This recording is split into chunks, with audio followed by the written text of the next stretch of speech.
Art और culture से मोहब्बत महज़्ज़ब होने की निशानी है और ज़िंदा कौमें जो हैं वो अपने आर्ट और सकाफ़त से हमेशा मोहब्बत करती हैं और इसके फ़रोग़ के लिए हमेशा कुछ ना कुछ करती रहती हैं, सरगर्म रहती हैं।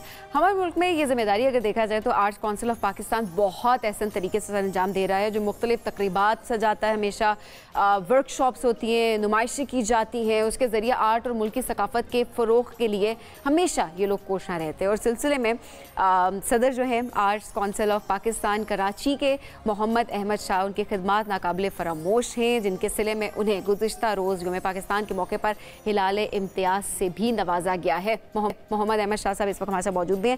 शाह साहब बहुत शुक्रिया प्रोग्राम में ज्वाइन करने के लिए। तो बहुत बहुत मुबारकबाद आपको सितारे इम्तियाज़ मिलने की। इस खुशी में क्या कहना चाहेंगे? जी आपका बहुत बहुत शुक्रिया और हम टीवी का शुक्रगुजार हूँ। नहीं, मैं तो खैर मुझे 5 साल पहले भी हुकूमत पाकिस्तान ने सितारा इम्तियाज़ दिया था और कल हिलाल इम्तियाज़ से नवाजा है। मैं शुक्रिया अदा करता हूँ हुकूमत का। और हम जैसे लोगों को अवार्ड मिलने से सिर्फ ये होता है कि जो कल्चर की इम्पोर्टेंस है उसका अंदाज़ा होता है। और मैं बहुत कोशिश कर रहा हूँ कि हुकूमतों को और साहिब इक़्तिदार और साहिब इख्तियार तबकों को मैं ये समझाने की कोशिश करूं कि ये कल्चर सिर्फ एंटरटेनमेंट का ज़रिया नहीं है। ये कल्चर जो है वो पाकिस्तान को यकजा रखने का भी एक तरीका हो सकता है। ये कल्चर ग्लोबल कनेक्टिविटी जो दूसरी अक़वाम के साथ जिसमें हम बिलियंस ऑफ डॉलर खर्च करते हैं एम्बेसीज़ के ज़रिए और काउंसलेट्स के ज़रिए, उससे बेहतर तरीके से पाकिस्तान के आर्टिस्ट और आर्ट की ऑर्गेनाइजेशन करनी चाहिए। अब जो मॉडर्न टूल यूज़ हो रहे हैं, अगर आप हिंदुस्तान की मिसाल ही ले लें तो उन्होंने तो अपने क्लासिकल मौसीक़ीकार को भी इंटरनेशनल सेलिब्रिटी बना दिया है, राइटर को भी बना दिया है। और आपने नहीं किया बदकिस्मती से। मैं अभी अमेरिका में भी 3 कॉन्फ्रेंसें करके आया हूँ। हम टीवी अपने अवार्ड करके आया है अमेरिका में, ह्यूस्टन में और कनाडा में, और उसके ज़रिए ग्लोबल कनेक्टिविटी बनाई है उसके अंदर। और मेरे कॉन्फ्रेंसेस में भी सेनेटर्स आए हैं, वहाँ के कांग्रेसमैन आए हैं, और वो जो समझते हैं कि शायद हम कोई दहशत गर्द हैं और बंदूक लेके एयरपोर्ट पे खड़े, मैं आपको ईमानदारी से बता रहा हूँ कि ये अमेरिकनों से, यूरोपियन से ज़्यादा महज़्ज़ब हम कौम है। लेकिन हम उस तरीके से अपने आप को ना पैकेजिंग कर सके, ना दुनिया के सामने अपने आप को रिप्रेजेंट कर सके। दुनिया के सामने जो रिप्रेजेंट पाकिस्तान को कर रहे हैं वो आर्टिस्ट नहीं है, वो क्रिएटिव लोग नहीं हैं, और वो रोबोटिक मशीन्स हैं जिन्होंने किताबों में पढ़ा, CSS में इम्तिहान पास किया। मैं सबसे मिला हूँ, हमारे बहुत सारे यंग डिप्लोमेट बहुत अच्छे हैं, लेकिन डिप्लोमेट का काम होता है खाली ब्रिज बनना। आर्टिस्ट का काम होता है कि वो डायरेक्ट लोगों के घरों के अंदर और लोगों के दिलों के अंदर दाखिल हो जाता है। अब मैं आर्ट्स काउंसिल के ज़रिए हम कल्चरल एक्सचेंज प्रोग्राम पे अमेरिका के साथ, जर्मनी के साथ, तुर्की के साथ, ईरान के साथ, इटली के साथ, श्रीलंका के साथ महदूद वसाइल में एक छोटा सा अदारा। तो आप ये सोचें कि अगर हुकूमतें चाहें तो क्या कुछ नहीं कर सकती। तो मैं तो मुसलसल ये टकरे मार रहा हूँ और मैं मायूस नहीं हूँ। और मुझे अभी एहसास भी हुआ है कि थोड़ी थोड़ी बात हमारे सुनी जाने लगी है। हमने जो पाकिस्तान लिटरेचर फेस्टिवल करने शुरू किए, तो ये मैं खाली ढोल नहीं बजाता, गाना नहीं करता, उसके पीछे एक बड़ा मकसद है। मकसद ये है कि पाकिस्तान की फेडरेशन को मजबूत करने के लिए Sindhi culture, Punjabi culture, Pashtun culture, Brahui culture, Kashmir की 5 ज़बानें और गिलगित बल्तिस्तान की 5 ज़बानें और बरावी और पश्तो, सब के सब का इंटरेक्शन हो, एक दूसरे के साथ डायलॉग हो, चाहे एक दूसरे के साथ इख्तिलाफ ही क्यों ना हो। और मैंने इन सबको एक मरकज़ में बिठाना शुरू किया है और ये बैठ रहे। फिर हम उनके इलाकों में जाके कश्मीर में किया, सक्कर में किया, लाहौर में किया, अभी कोयटा जा रहे हैं।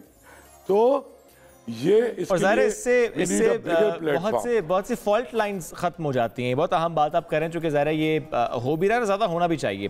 अहमद शाह साहब, लेकिन हम अक्सर ही देखते हैं जब भी किसी इदारे के साथ कोई मुंसलिक होता है तो वो ज़्यादातर निगाहें रखता है हुकूमत वक्त की जानिब या हुकूमत की तरफ की, जी हुकूमत का ये काम है, हुकूमत को ये करना चाहिए। आप खुद ज़ाहिर इंटरिम सेटअप में मिनिस्टर थे, तो क्या आपने उस सेटअप में जाकर ये मैं वाकई महसूस किया कि हुकूमत के लिए भी बहुत से काम करना वाकई मुश्किल हो जाता है, हर्डल्स आती हैं, चैलेंजेस होते हैं? मैं उसकी अकेली मिसाल हूँ कि जी नॉन गवर्नमेंट ऑर्गेनाइजेशन एक इतना काम कर सकती है कि पूरे पाकिस्तान में और दुनिया में उसका काम नज़र आए, लेकिन उसके लिए मुझे हुकूमत सिंध ने मुकम्मल सपोर्ट दिए। मुझे आप बताएं ना, वसाइल के बगैर, रिसोर्सेज के बगैर मैंने बिल्डिंग्स बनाई, मैं पैसे कहाँ से लाता? नहीं कर सकते। हुकूमत के माइंडसेट में प्रायोरिटी पे आपको रखना पड़ेगा कल्चर, सिर्फ गाने बजाने के लिए नहीं, इस मुल्क की बका के लिए।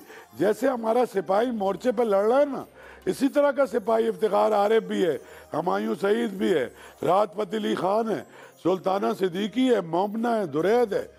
मतलब हम यहाँ से बाहर दुनिया भर को दिखाते क्या है? पाकिस्तान, इसका रोशन चेहरा। तो असल सफ़ीर हम सारे लोग हैं जो 1 रुपया सरकार से तनख्वाह भी नहीं लेते। तो बगैर तनख्वाह के जो हम लोग हैं, सबसे ज़्यादा हमें सपोर्ट भी करना चाहिए और हम ही से तो बात भी करनी चाहिए कि हम क्या करें।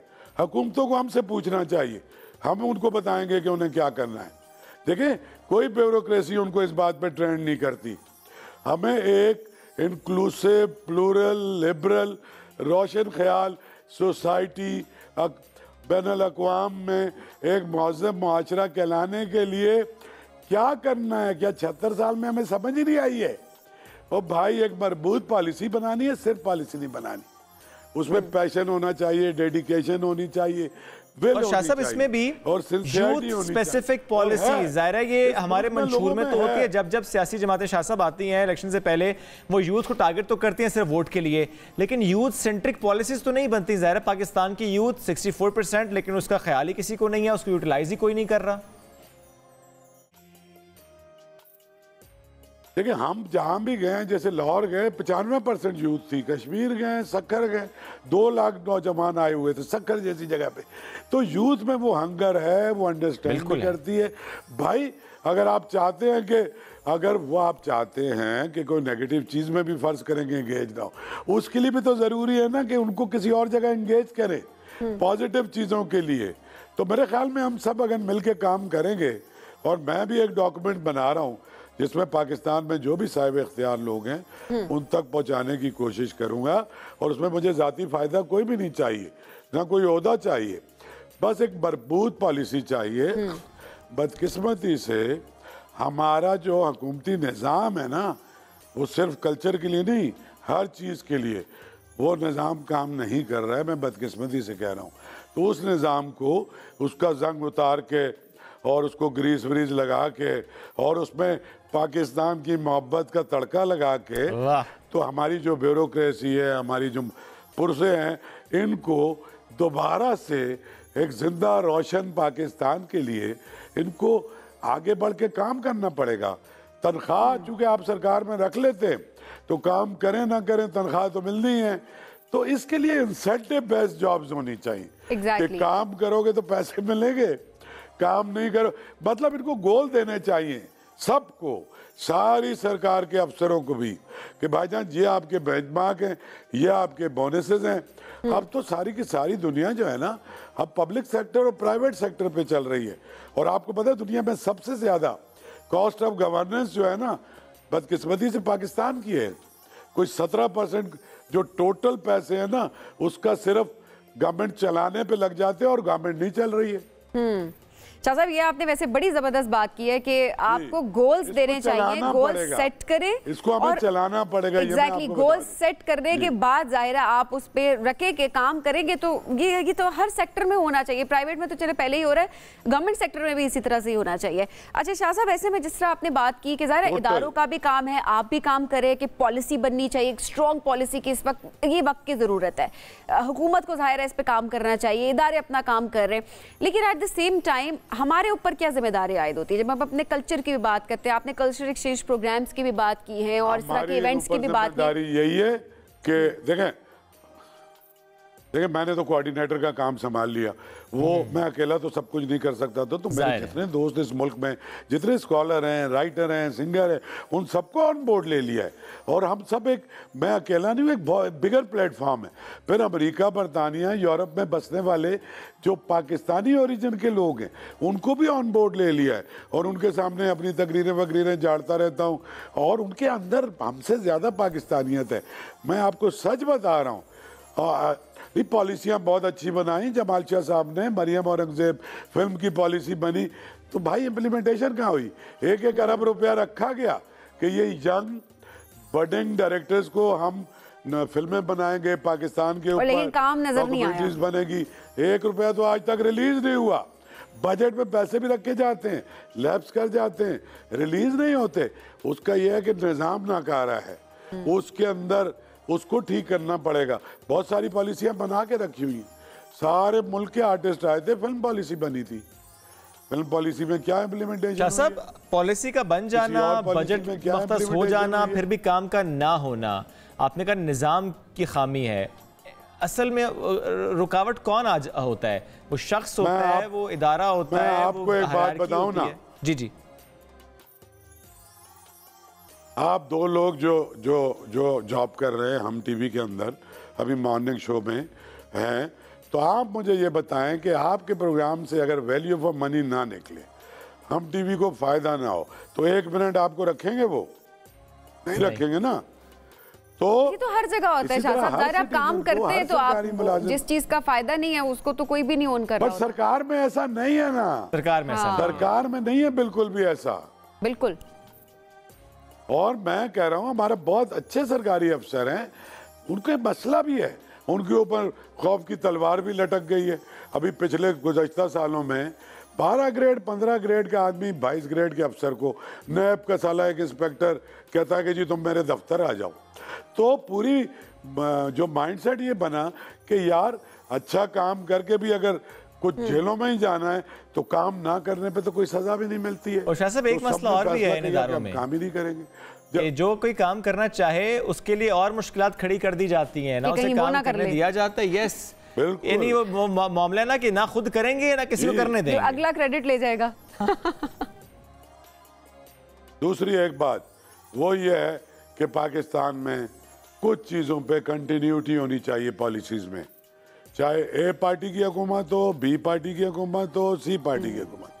नेशनल इंटरेस्ट की कुछ चीज़ें, आपकी फॉरेन पॉलिसी, आपकी डिफेंस पॉलिसी, आपकी इंटरनल पॉलिसी, आपकी कल्चर की चीज़ें, कुछ 6-8 चीज़ें दुनिया भर में को, ये जो इंडिया आप कहते हैं शाइनिंग इंडिया, इतने 100 बिलियन ट्रिलियन डॉलर की इकॉनमी, इसकी बुनियाद कांग्रेस के प्राइम मिनिस्टर मनमोहन सिंह ने डाली थी, जो आज आपको दुनिया की तीसरी चौथी बड़ी इकॉनमी नजर आ रही है। हमारे यहाँ बदकिस्मती से गवर्नमेंट बदलती है, पॉलिसी आप लोगों को बदल दें, आप अपनी मर्जी के लोगों को ले आएं जो आपको पसंद है, जो ब्यूरोक्रेट्स, जो दूसरे लोग, जो वजीर, लेकिन जो पॉलिसीज है ना नेशनल इंटरेस्ट की, उसका इख्तियार ही नहीं होना चाहिए कि जो पॉलिसी, अगर हमारी फाइनेंस की पॉलिसी एक रहती, अगर हमारी एग्रीकल्चर की पॉलिसी हमारे मुल्क में इतनी, हमने तो रिसर्च, साइंटिफिक रिसर्च पे काम ही कोई नहीं किया, हमने एजुकेशन पे काम ही कोई नहीं किया, हमने अनस्किल्ड वर्कर सारी दुनिया में उनको स्किल करके trillions of dollar as human resource utilize करते हैं। हमारे पास ह्यूमन रिसोर्स है लेकिन हमने उस तरीके से यूटिलाइज नहीं किया, ना स्किल किया। बहुत अहम बातें। और जिस डॉक्यूमेंट का जिक्र आपने किया कि आप एक डॉक्यूमेंट पर काम कर रहे हैं, ज़रा वो पॉलिसी मेकिंग है जिसके लिए बहुत अहम है कि बहुत से इदारे मिलकर उस पर फिर आगे इंप्लीमेंटेशन की तरफ जाएं। कोशिश करेंगे शाह साहब किसी निश्चित स्पेस पर जरूर बात भी करेंगे वो डॉक्यूमेंट इतना है उसकी सिग्निफिकेंस है। शाह साहब वक्त बड़ा मुख्तसर था, बहुत शुक्रिया शाह साहब, बहुत शुक्रिया साथ मौजूद